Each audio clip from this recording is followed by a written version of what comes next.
Me da mucho gusto recibir vía telefónica a Memo Cruz, Guillermo Cruz, director de Quinto Poder. Mi querido Memo, gracias por tomarnos la llamada. Un abrazo.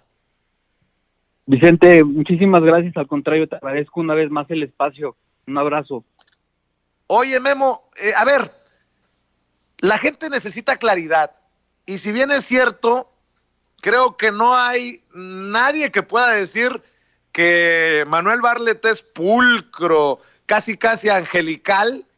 Pues también hay que reconocerle esto de la renegociación de los gasoductos que sale por la investigación que ustedes hicieron y que le ahorra a México 4,500 millones de dólares. Y desde ahí se viene una campaña. Y ahora que se habla de las energías limpias y de las empresas extranjeras, pócatelas contra Rocío Nale. Ayer te preguntaba y hoy te vuelvo a responder. ¿Hay campañas para tratar de desprestigiar a estos funcionarios? Sí, me parece que es evidente que hay una campaña y evidentemente tiene que ver con los intereses que se han visto afectados. Veámoslo como una cascada, ¿no? Si se afectan los intereses de una empresa privada, se lastima de igual manera a los consultores, a las empresas consultoras que validaron los contratos, se afectan a despachos que asesoraron a esas consultoras y que realizaron esos contratos, se afecta a los pequeños consultores y cabilderos que hablan bien de esos contratos en los medios de comunicación, se afecta a los columnistas que hablan bien de esas inversiones de las cuales no conocemos las letras chiquitas y por las cuales, como en el caso de los gasoductos, tuvieron que ser renegociadas, se afecta a los legisladores que se acercaron a esas empresas privadas y por las cuales se hicieron las leyes a modo para esas empresas privadas, se afecta a los coyotes que trabajan para los legisladores y que van y entregan maletines, es decir, es como toda una cadena de corrupción en la que están involucradas muchísimas cientos o miles de personas, incluso personas que trabajan dentro de, en este caso, de la Comisión Federal de Electricidad y de Petróleos Mexicanos, ¿no? Entonces, o sea que tú no,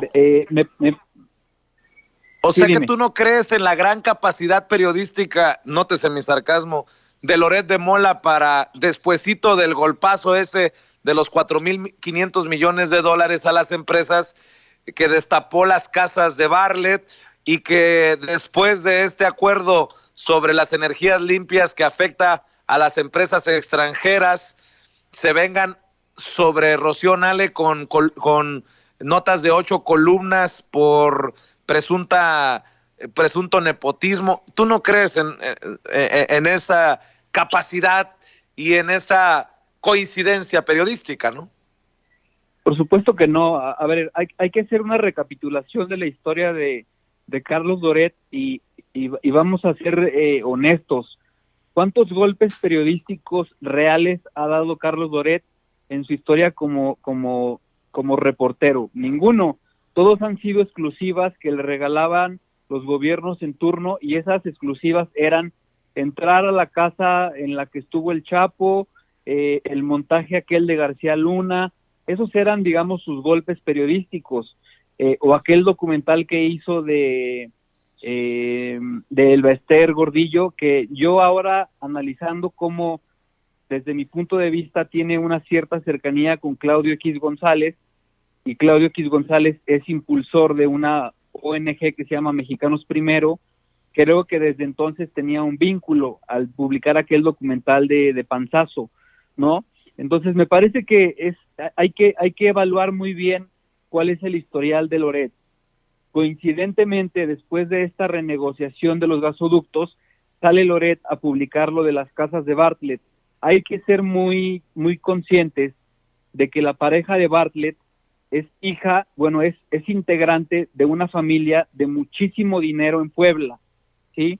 Entonces, también hay que señalar, nos guste o no, compartamos o no el hecho de que Bartlett tiene 40 años en la política, de su dinero se habrá hecho el señor, que la pareja de Bartlett es dueña de una empresa de textiles en Puebla de una familia de muchísimo dinero. A la señora no le falta dinero, ¿sí? Si en la declaración que tanto se ha cuestionado dice, ¿por qué no declaró la casa que está a nombre del hijo?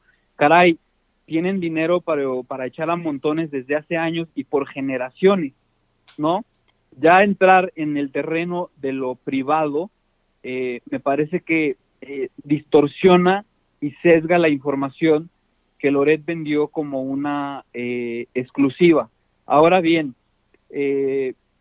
tú hace unos momentos publicabas información del panista Julen Rementería, y me gustaría hacer una acotación sobre algunos hechos pasados de este personaje. Por si no lo sabías, él trabajó para Miguel Ángel Yunes en el gobierno de Veracruz, y él no está exento de casos de corrupción. Se le señaló por asignarle, cuando él era el secretario de Infraestructura y de Obras Públicas, de entregarle un contrato millonario de una licitación al dirigente estatal del PAN, que en aquel entonces era José de Jesús Mancha Alarcón. Y no solo eso, también cuando ostentaba un cargo público, fíjate de lo que era capaz, ocultó un caso en el que su hijo golpeó a una persona y salió impune. O sea, este es el personaje que ahora resulta que cuestiona al gobierno en turno. Entonces, estamos hablando de la típica hipocresía en la que se señala a un personaje, pero sin analizar quién y desde qué o con qué autoridad moral lo hace, ¿no? Esto para tocar el tema de lo de primero de la CFE, ya me fui a lo de Nale, en lo que tiene que ver con la refinería de Dos Bocas, no nos vayamos tan lejos. En el sexenio de Felipe Calderón se quiso construir la refinería de Tula y lo único que construyeron fue una barda. Ahora Felipe Calderón dice que hay que apostar por las energías limpias y las energías renovables. Entonces, ¿para qué carajos quisieron construir una refinería en Tula que fue un robo a la hacienda pública? Es una doble moral y es una hipocresía absoluta. Y hay que tomar en cuenta que en el gobierno de Calderón, en el gobierno de Fox, en el gobierno de Peña Nieto, el barril de crudo no estuvo como está ahora en mínimos, estuvo en 70, 80, 90 a 100 pesos el barril de petróleo. Vivieron una bonanza que desperdiciaron, tiraron el dinero de los excedentes petroleros. Es una vergüenza que salgan con este doble discurso. Así lo digo con todas esas palabras. Es una vergüenza que salgan con este discurso, Vicente.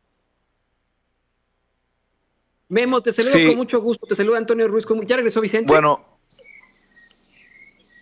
Hola, Toño. Gusto en saludarte.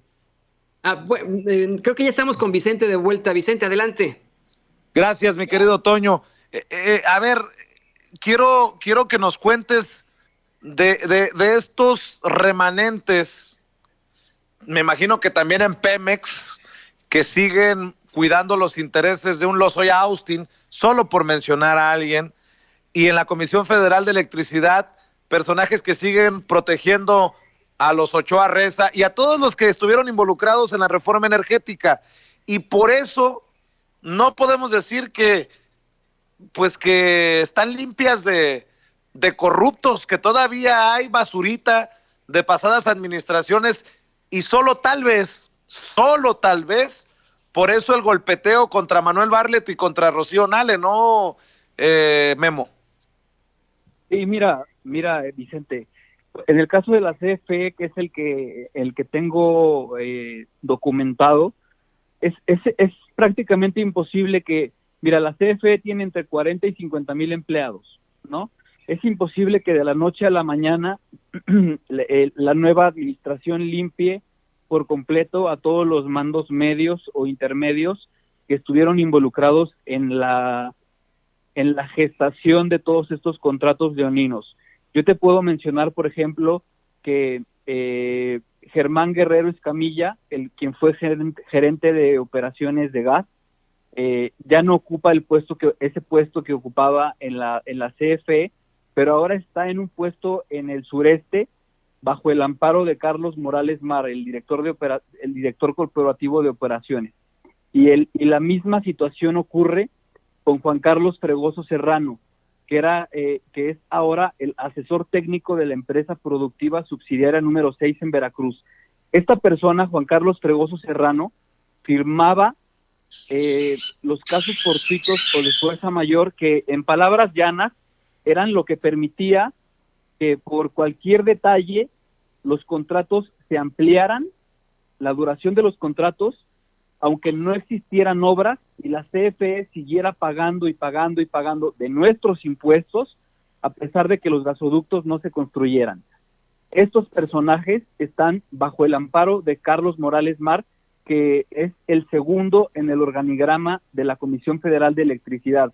Y así como él, te puedo decir, estoy por confirmarlo, pero tengo información de gente de la CFE que nos sigue escribiendo a Quinto Poder, de un personaje que se llama Omar Chavero Chávez, que si no me equivoco, ya fue despedido y tuvo todavía el descaro, él como gerente de gas en la Subdirección de Energéticos, tuvo todavía el descaro de demandar a la Comisión Federal de Electricidad por despido injustificado por 6 millones de pesos. Es decir, todavía que desde adentro de la CFE trabajaba para las empresas privadas, tuvo el descaro de demandar a la CFE por despido injustificado. Así de podrida está la cosa. Pues vamos a hacer una cosa, mi querido Memo Cruz, mantengamos una comunicación constante, frecuente, entre Quinto Poder y Sin Censura en esta sociedad informativa, y si me permites te voy a estar molestando para seguir hablando de estos personajes y de todo esto que ustedes han destapado desde que iniciaron aquella investigación hace más de un año sobre los contratos leoninos, los contratos abusivos contra los mexicanos y que se lograron renegociar para ahorrarnos 4,500 millones de dólares. ¿Te parece? Con todo gusto, Vicente. Estamos trabajando en otras piezas. Todavía hay mucho que contar del tema de los gasoductos. Y te comentaba también ayer por la noche que hay un tema que pasó un poco, digamos, desapercibido, porque ya habíamos entrado en la dinámica de la pandemia del coronavirus, de que hay 50,000 empresas que no le pagan a la CFE por concepto de transmisión de energía, entre las que se encuentran Walmart y Oxxo. Y eso, en una mañanera, el presidente dijo que se está negociando, así como la titular del SAT, Raquel Buenrostro, está acercándose a las empresas para que se pongan al día con sus declaraciones y con todas las, digamos, condonaciones que se les daban en los sexenios anteriores. Eso se tiene que poner al día, porque eso ayudaría a que la CFE mejore su situación financiera, porque si la CFE está en la situación en la que está es por los últimos 18 años en los que intentaron prácticamente desaparecerla y convertirla en una empresa privada, como en su momento Salinas hizo con Teléfonos de México. Pues estemos al pendiente, mi querido Memo Cruz. Por lo pronto te mando un abrazo y gracias por hablar siempre con nosotros sin censura. ¿Por qué no te despides invitando a la gente a que lo siga en Quinto Poder y en tus plataformas también personales? Claro, claro, Vicente. Invitamos a la gente a que nos siga en nuestro sitio, que es quinto-mediopoder.mx, en nuestra cuenta de Twitter, @quintopodermec, y en mi cuenta de Twitter también, @memocroix. Los invitamos, estamos haciendo un gran esfuerzo para denunciar este tipo de actos de corrupción y de actos que laceran la injusticia y lo que debería de ocurrir en el país. Esperamos que nos puedan seguir por ahí. Y te agradezco una vez más el espacio, y estamos comprometidos a que cuando exista la oportunidad podamos conversar cuando así lo consideres. Te mando un abrazo, mi querido Memo Cruz. Gracias y saludos a todos en la redacción de Quinto Poder.